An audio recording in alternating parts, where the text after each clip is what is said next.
Uh, John, can you hear me? I can hear you loud and clear, Hein. Very good. Welcome, John.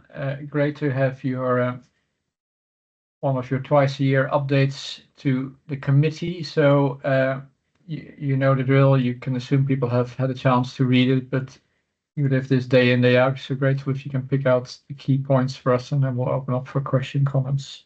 Yes, of course. Yeah, and thank you for giving me the opportunity to come along. I fully appreciate that you're probably massively tight for time now, but there was definitely two or three bits that I just wanted to highlight Yeah. in the report. The first of which actually is some really positive news, I think, in so much as the reduction in contact about dental services, which is highlighted in terms of the volumes. But I think to get into that a bit more, it is absolutely the direct result of the work that's been undertaken to stand up the urgent treatment service, and that has really taken the sting out of a lot of the acute issues that people were experiencing. So I think that's really good. There's still clearly a way to go, and I think there is, as I've talked about a little bit in the report, there are still some issues around communication and pathways and how people get into the urgent treatment service, and maybe that hasn't always worked as planned. But there are definitely lessons being learned as that progresses. So that's really positive news. The other issue that I wanted to highlight, because I don't think it just bridges primary care, and I noticed that Michael Dennis was in the room earlier. I'm not sure if he's here now, but it's prescribing, and it does come up a lot.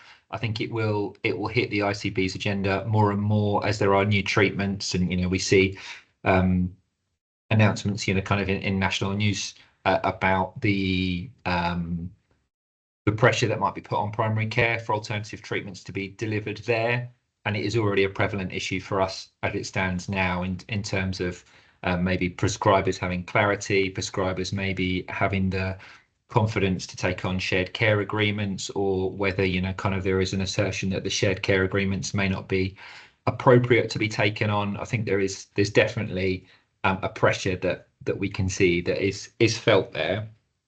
And then the third point that I wanted to highlight was access to GP appointments, because I know that I've come here before and perhaps painted, kind of a bit of a difficult tale of people to be able to access certainly face-to-face appointments, but maybe to get through on the telephone. And whilst I haven't specifically highlighted it in the report because I felt it was improper to talk about individual practices, I noted when I was going through the data that there are practices that if you cast your eye back on the previous report that I brought to committee, had significant amounts of contacts about their practice and the fact that people were struggling to access them. That has dropped off a cliff, and I think that has not only been due to advances in capacity that's available at surgeries, but it's also due to the digital solutions and the maybe the differing telephony solutions that have been available. So I just wanted to highlight that some of that work is definitely impacting positively on people's ability to get through, because I think maybe we always hear the bad stories, don't we, especially if I'm coming here and bringing in a complaints and concerns report, but there's definitely positive news in that regard. So I think they were the main points, Hein, but really happy to take any questions that anyone has. It's really helpful. I picked out the dental as well, and great you're hearing, giving us reassurance that there is a strong link with the urgent treatment. And I think actually on all your points, it's worth saying when we go back to board, it's in January where we include these points as well, because I think they speak volumes as far as I'm concerned. Nick, then Lisa, maybe after that I can ask Michael just to comment on his perspective on the medication part. Nick, over to you. Thank you, John. John, I'm here as the dental advisor to the Primary Care Commissioning Committee, just for your information. I'd be interested, it may just be me, but when does an inquiry become a formal complaint? Because it's obviously important that we recognise that. There seem to be very, very few formal complaints that go to the ICB regarding dental practices on the table that you have. And I'm interested to know when an inquiry becomes a formal complaint. So I think I can answer that question. So each case is judged on its merits, and if someone wishes to indicate that they want to formally complain, it'll get processed as a formal complaint. There's no doubt about that. But equally, if someone is bringing concerns about a provider or the functions of the ICB to us that we feel would be best managed through a formal process, then we'd encourage the complainant to do that. I absolutely share not necessarily your concern, but there are very few complaints about dental practices that come to the ICB, and I think that's probably because most of them are going to providers directly. And that's, I haven't shared it in this report, and actually probably with the benefit of hindsight, it would have been useful to do so. But nationally, NHS England publishes some data about the amount of complaints that are handled by commissioner and the amount of complaints that are handled at practice level. And you're probably talking about 7-8%, if that come to commissioner. So we're really talking about tips of the iceberg in terms of the volumes that I'm talking about here. And I'm conscious, and I know I've spoken to Sadie about it before, but I want to be able to try and connect the dots between commissioners, general practice, dental practices, pharmacies, because we're missing a whole shed load of data there, which could be informing, kind of better the work that the ICB does and the system does. Good prompting, good insight. Lisa. Thank you, John. It's a very good report. It clearly demonstrates that there is some dissatisfaction by patients in respect of access.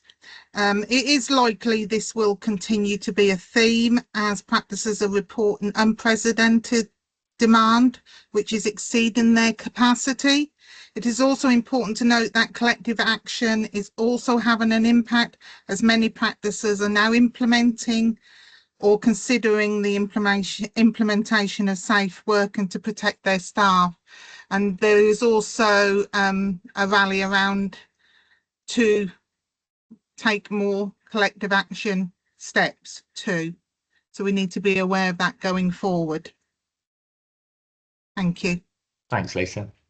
Thank you. Karen. Thanks very much, John. Really good paper. I'm really pleased. It's more of note to see that it's often people make a complaint and feel aggrieved over something quite often rightly so, but to me it's more about the outcomes and what do we do with that. And it was pleasing to see in the report some of the lessons learned and the feedback and what's changed as a consequence, because that's really important. That's very important for people to see a tangible outcome. Thank you. Thank you, Karen. Michael, you want to say something on the medication point? Yeah, okay, yeah. John and I are in frequent conversations online about particular complaints. It's often around NICE approved drugs, which is either in secondary care where the patient may have been given some potentially wrong information about whether they're entitled to it now or not, because there's a couple of big ticket items, which is certain type of I won't go into detail, so don't worry, Hein. But hybrid closed loops systems, which is like an artificial pancreas, effectively. There's a sort of smart app which controls an insulin pump, and there's a implementation time scale for that. So some patients will be transferred over to that now, and some will be transferred over next year, etc. And some patients don't wish to wait, that's a source of complaints and frustration for them and for their clinicians. But there's also the big ticket item is the weight loss drug, the obesity drug, which is slightly muddied at the moment because it is available for uncontrolled diabetes in some patients, but won't be available for technically obesity and under strict guidelines next year. And there's a 12-year implementation plan, which is a whole new ball game for us, and a very long waiting game for some patients in terms of when they'll technically be able to access it. So it's there's a lot of frustration from patients, which is understandable, I think, because they know it's available, and there's some confusion about the drug is licensed for something, but NICE says we're only going to fund it for these limited circumstances in these patients in this time scale over 12 years.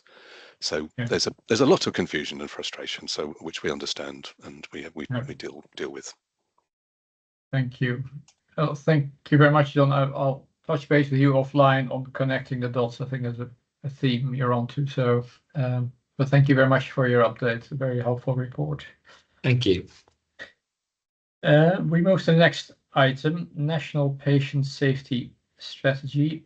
So, Karen and Debbie, welcome, Debbie. Karen, will you introduce this item? Yes, I will. Thank you, Hein, and thank you, Debbie, for joining, because Debbie's actually going to do the presentation. So Debbie works as one of the senior lead nurses for quality within my team, and she has been admirably holding the fort with this role until we have a new person starting.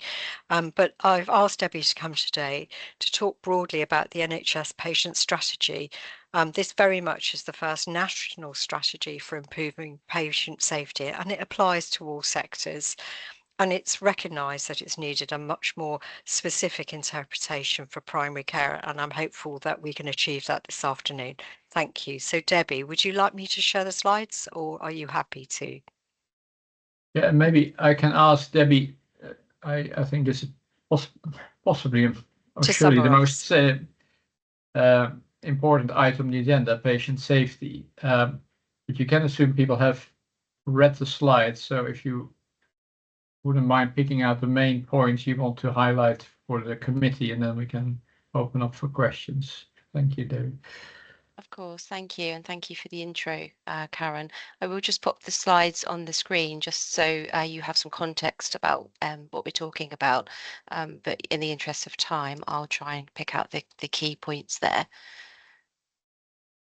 So can I just confirm that everyone can see that okay? Yes. Yeah, fantastic. Okay, so as Karen mentioned, the NHS Patient Safety Strategy was published in 2019, and it was recently recognised that we needed something more specific around primary care. So this primary care patient safety strategy was published in October of this year. So just to give you just a really brief bit of data, it won't be a surprise to anybody that primary care delivers 90% of our NHS interactions, which the overwhelming majority of are, of course, safe. But less than 1% of the 2.2 million incidents that we have recorded nationally each year come from primary care. So we can see there that there's definitely an opportunity to improve sort of reporting processes. So in terms of those incidents, these are the themes that we're seeing. Again, I'm sure no surprise to any of you, diagnosis, medication, and referral. So I just want to give you a really brief overview of the aims of the patient safety primary care strategy, if I may. So ultimately, they're about developing a supportive environment, ensuring that patient and staff wellbeing is paramount, and involving patients themselves in identifying improvement opportunities. And we've got the 5 key areas here, which I'll go to in just a little more detail. But again, I'll keep it brief in the interest of time. So safety culture is obviously very important. We know that in order to have a safe environment, we need to create a safe culture. So these myths here that have been listed, we need to banish those and create a no blame or just culture to ensure that colleagues feel safe to speak up and report incidents and concerns. Safety systems. So my knowledge around digital systems is very limited, but the aims around these systems is mainly about improved digital communication between our organisations, as we know that the points of change are the higher risk times in terms of patient safety events. And as well as this, we're looking at more established IT systems to flag up areas of concern as listed there, and that's to support clinical decision making, referrals, and patient safety netting advice. So insight really is the key one for discussion today, and this involves the understanding and sharing of patient safety events and the learning, and this can be done at local, regional and national levels via the reporting systems that it mentions here.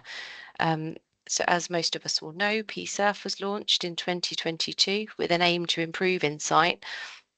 And this is designed to have more of a focus on learning from patient safety events and encourages those cross-organisational reviews so that we can obtain learning throughout the whole of the patient's journey.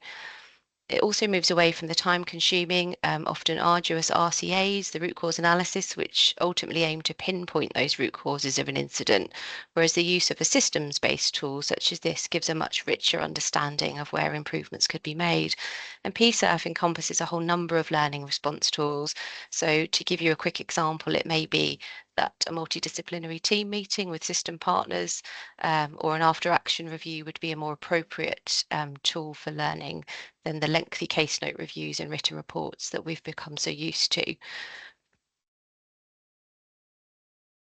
And you can see here, I've just listed the key PSERF principles, which I'll let you read at your leisure. So involvement again is a key area, and primary care are already ahead of the game with the patient participation groups, which have been around for some years now. And I've just embedded a couple of links into this slide. So you can see there's a document describing how organisations can support people to be directly involved in safety. And there's also a link there where you can access the free online NHS patient safety training. So the improvement aim is really about looking at those key areas of focus, so linking into those themes that we highlighted at the beginning, for example. And these improvements tend to be more effective when done collaboratively. So if I could use the example of general practice and community pharmacies working together to improve meds optimization. And final slide, just going back to PSERF, as this aligns so heavily to the patient safety strategy. So as we know, this isn't currently mandated within primary care, and NHSE recognise that both the framework itself and the tools need much refinement before it can be, as it's very much acutes focused at the moment. So the recommendation is currently that primary care colleagues start to build on existing approaches to reporting and recording and familiarise themselves with the benefits. And you'll see within the slide here, I've listed some of the recognised values of adopting this approach within primary care. A pilot did take place fairly recently involving 4 practices within the Norfolk and Waveney area. Where they signed up to receive education and support in moving towards this PSERF approach and away from the old SI framework. And there's been really, really positive feedback from that. And those initial concerns around time and capacity, as we would expect, were alleviated for the most part. And we all absolutely appreciate the challenges. I come from a primary care background myself, so I understand that the thought of taking on something else and something new can be really overwhelming.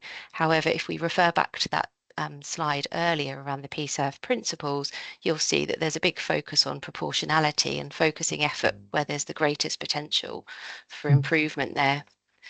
So just to finish off, we've held a number of multidisciplinary team meetings in line with PSERF following incidents recently, and they've included colleagues from multiple organisations, including primary care. The feedback from these, from GPs and practice managers who have attended, again, has been really, really positive. So I'm really happy to support those going forwards if that's helpful. So I'll finish there. Because I'm conscious I need to keep it brief. I could talk about PSERF all day if you let me. But if anyone would like any information or support in terms of adopting the framework, please do feel free to get in touch, or I'm happy to take any questions now. Thank you for listening. Thank you very much, Debbie, and great to hear that those pilots had such a positive feedback from the practice. So one question I had is how is that success story sold across the landscape of 105 practices and PCNs? And then I'll invite Lisa for her question. It's a really good question. So we have tried to communicate the feedback across the practices. As part of that pilot, a PSERF plan and policy for primary care was developed, and again that's been shared and it's been approved by the General Practice Delivery Group, and that's basically putting it out there that the hard bit, the arduous bit has been done, and those policies and plans can be tweaked per practice or per PCN. So the evaluation has been shared, that's been prepared in readiness for the transition to PSERF, and there's currently a national pilot taking place around PSERF and general practice. So we'll be able to share the outcome of that too once it's complete. Thank you. Lisa. You're on mute, Lisa, sorry. My apologies. Thank you. You did mention, Debbie, that this isn't compulsory for general practice. It's not mandatory at this time. Obviously, another system you've highlighted is going to put additional pressure on general practice, and this is a concern. I have been involved in part of your pilot and attended workshops, etc. So I am aware of the theory, and it's very good because it's important for patient safety. However, I must highlight there is concern in that respect. Also, you mentioned within it that there's certain training that needs to be done. And hopefully, where possible, there was going to be protected training time.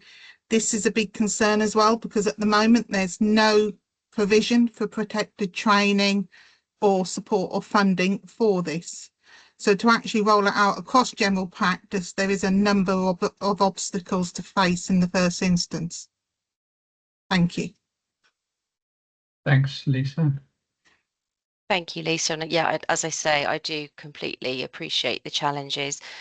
Just to point out, the patient safety online syllabus is not mandated for primary care currently.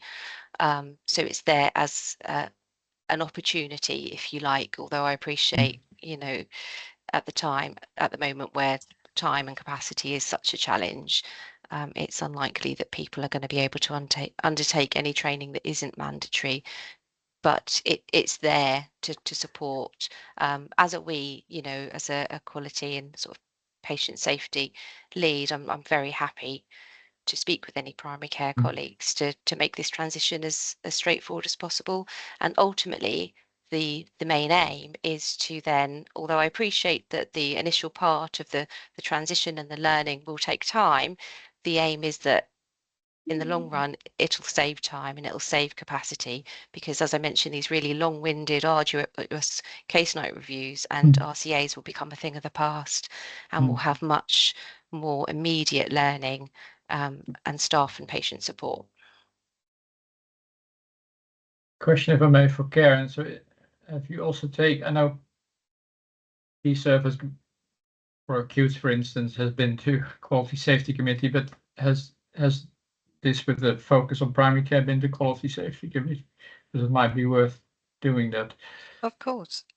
Debbie, I don't believe it has recently. It may have been shared in Lisa's time, or it's been to the system quality group, I believe. But yes, we can put this forward with Aliona to go forward as an update. It's a good thought, Hein. Yeah, good. If there's no further questions, many thanks. Well, I think it's an extremely important topic. I recognize the challenges Lisa's highlighting, but I think it's a very worthy goal to pursue. So it's great to see this update. Many thanks, Debbie and Karen. We move to item 10, Norwich Health Centre procurement. As you can see on the agenda, Sarah Buchan has a conflict, but as this is a meeting in public, she of course can stay, but we've asked that she does not participate in the discussion on this topic. With that, I'll hand over to Sadie. Thank you very much. Again, I'm going to assume that members have read the paper. We are asking the committee to consider and ratify the decision that was made by voting members. And that decision was to abandon the procurement of the APMS contract in Norwich, which was covering the walk-in centre, the registered practice and the vulnerable adult service. And that was on the grounds of affordability.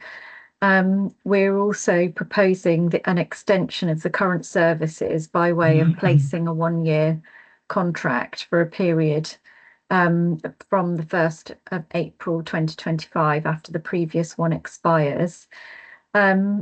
We had to make the decision rapidly, and that is why it wasn't done in this committee meeting. It had to be taken ahead of this meeting due to commercial factors and time pressures with the procurement process. And it meant that bidders needed to be aware of the decision before the formal meeting date. as well as making sure that we had sufficient time to discuss and negotiate the further 1 year contract. So I mentioned that it was due to affordability reasons. The paper outlines that we had a significant adverse variance to the financial plan in August, which was during the procurement process. We are now in a programme called I&I Level 4 with intervention from external consultants, and they are looking at, amongst many other areas, discretionary spend for the ICB. So with that in mind, it was prudent for the ICB to undertake a review of this service in view of the financial budget now available, and to re-procure the service as quickly as possible following that. In addition, I mentioned earlier, we have 7 of these time-limited APMS contracts. And we are currently either reviewing or planning to review each of those. So it made sense to include this APMS contract as part of that wider work. We have been informed by legal advice, whilst it is legally privileged and confidential to the ICB, but it ensured that we were satisfied that abandoning the process will enable us to procure any future services required in a manner which complies with the public procurement regime, the provider selection regime. So we're asking today if members could ratify those points that I've included there: the abandonment of the procurement on the grounds of affordability and the extension of the current service beyond the 31st of March next year for a further year. Thank you. Thank you, Sadie. No questions. Is the committee happy to ratify points listed in the note? Sophie. Hello, sorry, can I just ask, I know you said that APMS contracts aren't continuing after March, so is this another year of an APMS contract or of a GMS contract? So this is an APM, we're only talking about this APMS contract, albeit that all 7 APMS contracts are either being reviewed or planning to be reviewed. So this would be 1 further year of an APMS contract. Okay, thank you. Is the committee happy to ratify the points listed? I see various nods, so you have the ratification, Sadie. Thank you.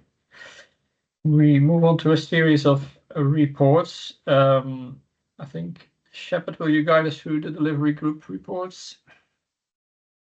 Thank you, Heine. Yes, I will do. It'll be a brief update. So there were 2 separate delivery group meetings that were held in October and November period as planned. There are no escalations from the group to the committee. The discussions and the approvals from those groups are outlined in the reports.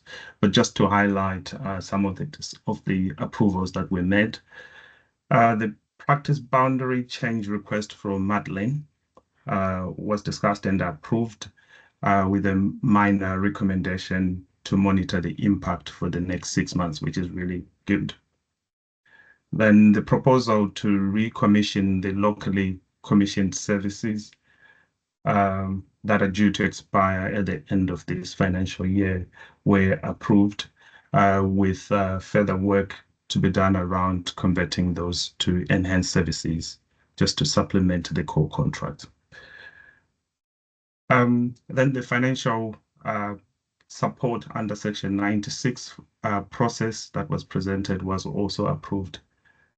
Then The patient safety incident framework was also discussed at the ODG, and it's good to see the discussion also taking place here, and it was supported as well at that level.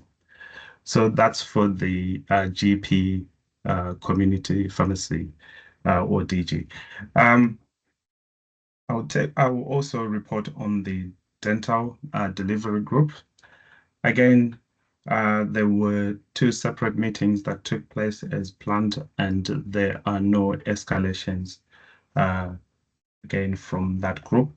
The approvals that were made were to strengthen the out-of-hours services and also to support some of the practices that were reporting a resilience issue in terms of managing the activity and finances, as well as the uplifting of the UDAs. And also the extension of the trauma pathway arrangement, which was really positive. Yeah, I think that's all I would probably want to say, but there's quite a lot of discussion that took place. yeah, it's good to see the level of detail that was discussed. So many thanks for sharing that. Any questions or comments from anyone? No? Again, many thanks. That takes us to item 12, delivery report, primary care access recovery plan. I think Amanda has joined us for that. Thank you, Hein. Yes, Liat, who wrote the report and was planning to present it, is unable to be with us today, so I've stepped in. I think just briefly, I think I've got an apology request and then 2 things to highlight. So the apology is, I'm sorry, looking at the paper today, or looking at the paper that was published, there are some revisions that we need to make and look at around the planned appointment data. So if the committee are agreeable, we will take that away and have a look at that, update it. We'll also include the feedback that we received from Joni, our LMC colleagues, because we take that on board, and we'll republish that paper for this committee. Just 2 things to highlight within the report. Probably if you look at the number of appointments being delivered in October, sort of year on year from 23 to this year, there has been a not insignificant increase. And I think against the backdrop of collective action and all the pressures that have been referred to throughout this meeting, that's probably a positive that we can take. I think it was almost 19,000 additional appointments compared to last year. The second thing is that as an ICB, we have got some work to do to move closer to the NHS target of 80% of appointments being delivered within 2 weeks of being booked. And I think the lens that we'll look at that through is the modern general practice model, because there are a number of areas in there which we think if we work with our providers that may be able to make an impact on that. They include care navigation, clinical triage, all the digital tools, and the multidisciplinary team working. But I think Sadie alluded to earlier, that is a bit of a shift in the way that primary care is delivered. But we will use that framework and work with our providers to try and ensure that we get the benefits that work for the population they serve and the practices themselves. Thank you. So I think we should definitely bring the paper back at the next committee level, and maybe offline I can talk to Liat or Amanda. I have an keen interest in sort of GP appointment data from another perspective. So happy to liaise with you, and Sadie shared with me LMC's comments. I think those are valid to take on board as well. Thank you, that's appreciated. Any other thoughts or comments from committee members? I think we have the next time an opportunity to discuss the full data set and incorporating LMC's comments. So thanks, Amanda. We move to item 13, the strategic finance report. James, can I hand over to you? Yes, absolutely. Thanks, Hein. I might just share my screen and just talk you through the executive summary from the finance report. So as usual, the finances shown in here are a month in arrears due to the timing of this committee. So this is the month 7 figures that we're showing here. This slide here just takes us through the variance that we're seeing within primary care and prescribing as at month 7. So the figure that we're estimating for the end of the year is £5.5 million overspent. And the waterfall graph there just takes us through the component parts of that. So if I just walk us through those, so from beginning with the largest variance, which is 3.85 million, which is the GP prescribing overspend at the moment. At the beginning of the year, a stretch target was set for GP prescribing efficiencies, and this variance here is the slippage in that stretch target. It does need to be noted that stretch target is being eroded as we're making improvements into that month on month, and as we look at month 8 at the moment, that variance has gone down even more as well, which is really pleasing to see. Moving on to the next area, which is locally commissioned services and the delegated co-commissioning, there's £1 million overspent between the two of those areas. 700,000 of that is to do with rent reviews within delegated commissioning. As the district valuer revalues, we do tend to get increases in that, and our funding isn't necessarily matched with that, as our funding is set on capitation rather than the actual estate cost that we have, so that can cause a pressure. We're also seeing some pressures within locally commissioned services, so complex dressings being one at the moment, where we're seeing some additional activity creating an adverse variance for us in that budget. Within GPIT, we have a variance mainly due to the planned efficiency within the provider GPIT contract being delayed, which was planned to create a saving in year, and also some data line increase costs that we've seen so far. Optometry and pharmacy is on plan, but optometry has a £100,000 overspend at the moment due to increased activity around site tests. And then we have a couple of positive variances in there. In the oxygen contract, we're seeing some non-recurrent in-year savings for VAT that we're able to reclaim for prior years. We can reclaim up to 4 years worth due to a change in the VAT rules on that, which is helping the variance there. And we have some dental slippage at the moment, albeit that is not the contract performance adjustment that we would probably see towards the end of the year. That's yet to be built into our forecast, as we're still working out what that will be. And then the final variance there is the unidentified efficiencies that were part of the plan at the beginning of the year that are still unidentified at the moment, giving us our £5.5 million total full year variance. So that's all I was going to go through. If there are any questions. I had 2 arguably detailed questions, but there's sort of a bigger thing behind it. So that you said dental slippage is sort of, you're not at a point where you can make a reliable estimate. By which month do you foresee that? So last year we were around there around month 8 and 9, so I think we'll be looking at month 9 for putting a reliable estimate in. Clearly there's lots of moving parts to that, especially because we've got investment going the other way, so we just need to have that reliable figure before we can put it into the accounts. Yeah. And then increased Optom activity. Sharon, if I think you're online, is there a particular driver behind this? Is this a countrywide trend as far as you're aware, or? I think one trend we may need to review on talking to some optometry practitioners, obviously because of the cycle of the eye tests. Obviously during COVID they were unable to do site tests, and obviously post COVID they obviously uptaked a lot more. They did like 2 years worth of site tests in a year. This could just be the cycle of the COVID impact, but I think it's something myself and James probably just need to go away and have a look at previous year data to see if that fits in with that strategy. That's more a curiosity item. Well, I think a good preventative measure, so it's not interested in the driver. So thanks for that. Bill?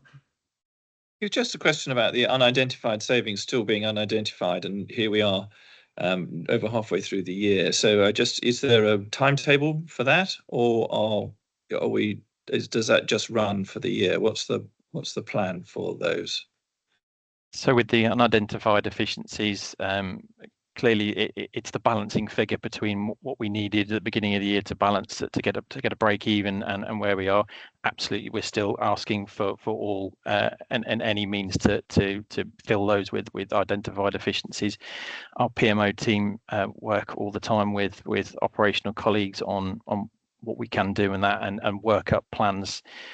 Clearly, we haven't too much of the rest of this financial year left, and then the potential would be that other mitigations would have to come in place if to be able to deliver the break-even plan, but also next year is obviously looming as well. So all of that's a constant process to try and keep that efficiency agenda highlighted.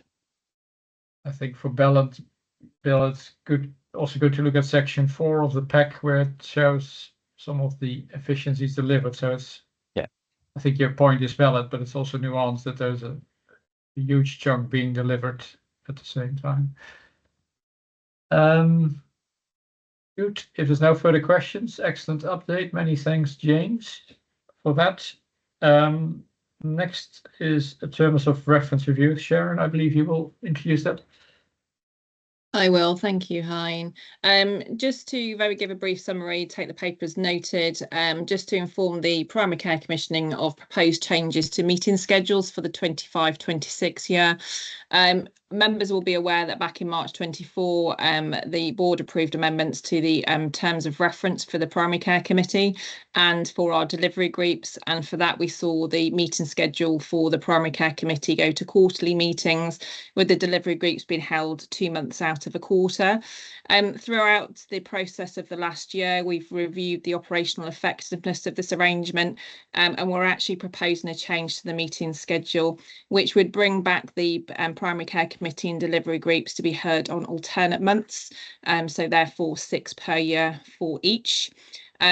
Obviously, this does mean that potentially the Primary Care Committee may move away from more of its strategic role and may on occasions have to hear some operational items where timely decision making is required. Also, we are proposing training sessions for voting members within the Primary Care Committee and also the delivery groups and also the deputies that may present, to ensure that people are aware of their roles and responsibilities whilst sitting on the committees and the delivery groups. And we will be looking at raising awareness and understanding of those roles and responsibilities throughout the training. So obviously today the paper is here to for the committee to approve the recommended changes for the meeting schedule and to note the clarification on the roles and responsibilities of the voting members. Thank you. Yeah. Thanks, Sharon. I think from where I am sitting, I think it makes sense to go back to alternating months, ECCC and then the delivery groups in between. And for committees awareness, we are bouncing emails around to agree on the dates to back this up, but hopefully we'll have clarity soon. Any comments from anyone on changing schedule? No, many thanks. So we'll see that soon reflected in schedules of people. We go to item 15, strategic prescribing report. Michael. Thanks, Hein. I'll try to get you a bit of time back perhaps here, because so it's just for noting, I'll take the paper as read. So this time I thought we'd highlight what we've done with the structure within the team. So we did, following our restructure, we formed 4 pillars, but we've now decided there's 5 pillars. So each pillar's done a brief report on their kind of scope and some of the key bits of work they're doing at the moment. So quality and safety speaks for itself as distinct with medicines, because clearly there is quality and safety committee within the ICB, within the nursing team. Clinical experience and delivery, which is more about the hands-on support to practices and quite focused on efficiencies. There's interface and formulary, which is around working with system partners around formulary and interface issues, surprisingly, which is around implementing new drugs, etc. It's quite a busy work stream, that one is. Population health and data, which is the big enabler for us to understand what's going on within the system, and this is population health around medicines, as distinct from the other population health workstream within the ICB, which that can cause confusion at times. And then workforce and projects. And our workforce lead, Helen, did quite a detailed update at GPODG around pharmacy workforce across the whole system, as distinct from primary care workforce. So we're quite interested in developing the strategies around that. Some of it's outlined in the paper, because pharmacy workforce is not in a great place within Norfolk and Waveney, as you'll no doubt have heard on many occasions. I'm happy to take comments, questions, ideas for any future reports you'd like. I mean, I could cover the implementation of the obesity drugs maybe at a future meeting, which is complex, and it might be useful to put that in the public domain. It is now on our website, and the frequently asked questions about who will get the drug, when and how, because that is a source of confusion, as I alluded to earlier. Yeah, I think it would be excellent. My question was going to be, are you at a point where you can share it in the public domain? But you are, as you said. So yeah. A detailed point, but at the end you talked about a repeat prescribing toolkit. Is what does the toolkit encompass? Is it a procedure? Is it an app? What is it? So this is quite a long and detailed piece of work between the Royal Pharmaceutical Society and the Royal College of GPs around if you're going to redesign or start with a blank piece of paper, what would a good, efficient and sensible repeat prescribing system look like? So this is getting repeat medicines to patients, or patients getting them to themselves by whatever means. And it looked at and engaged with lots of system partners and came up with a detailed report and a toolkit for implementation. So as the pod team, prescription ordering direct team, the pod was closed, which only worked in Grey Yarmouth and Waveney.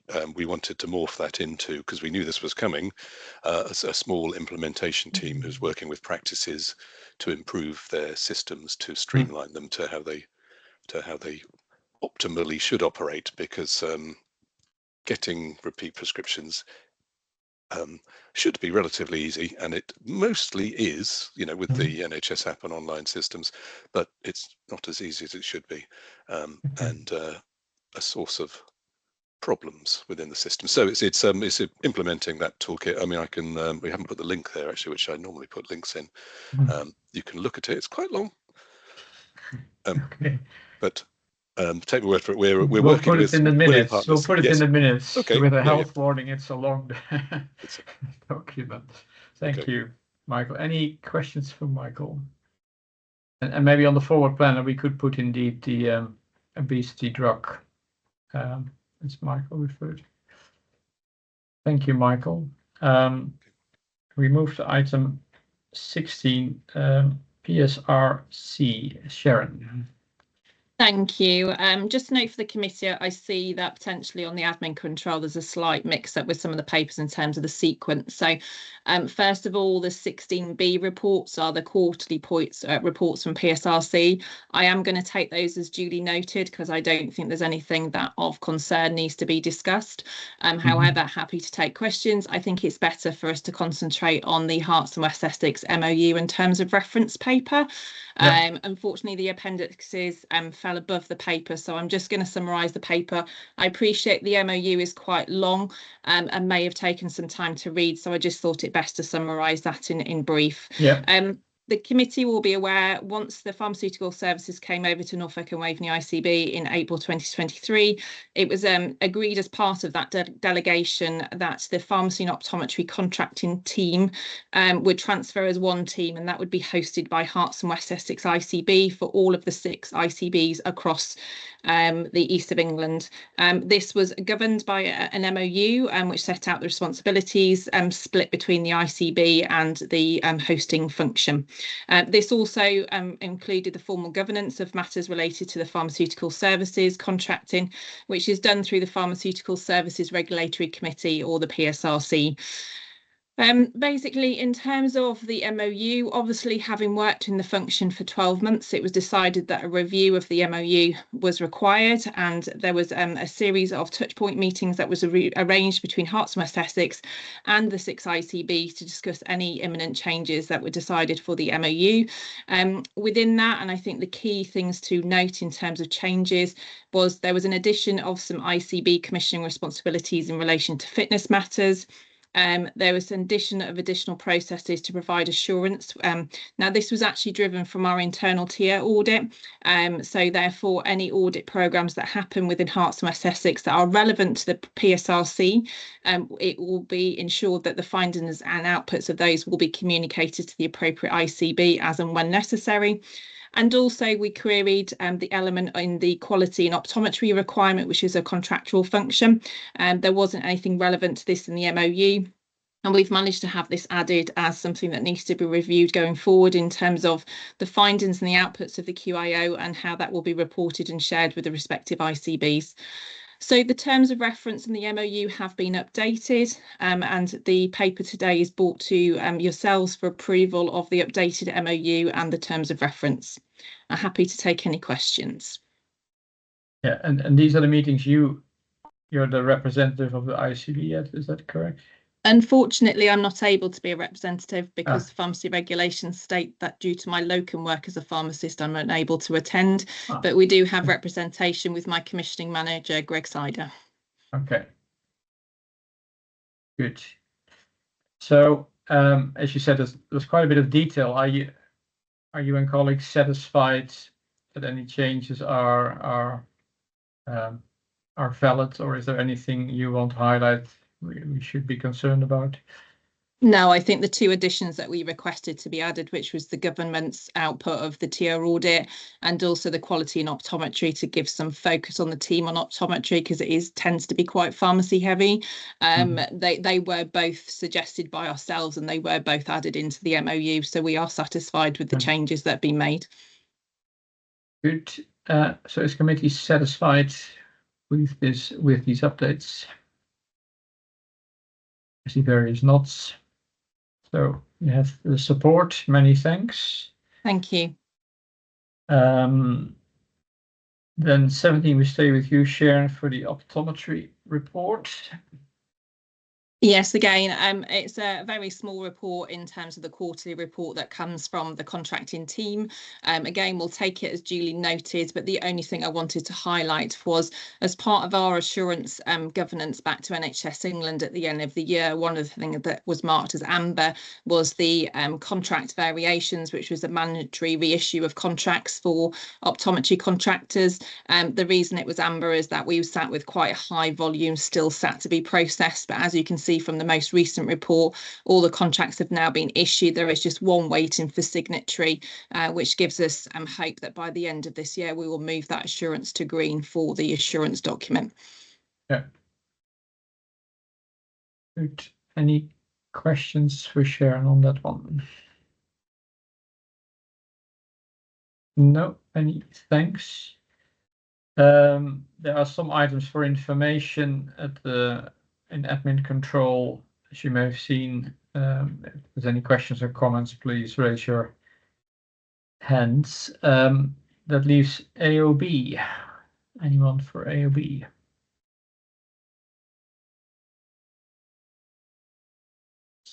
Okay, well, thank you for joining part 1. For those joining part 2, can we reconvene at 10 to 4 as a separate link for that? So look forward to seeing many of you there. Thank you. Thank you. Thanks, time. Bye-bye, everyone. Bye.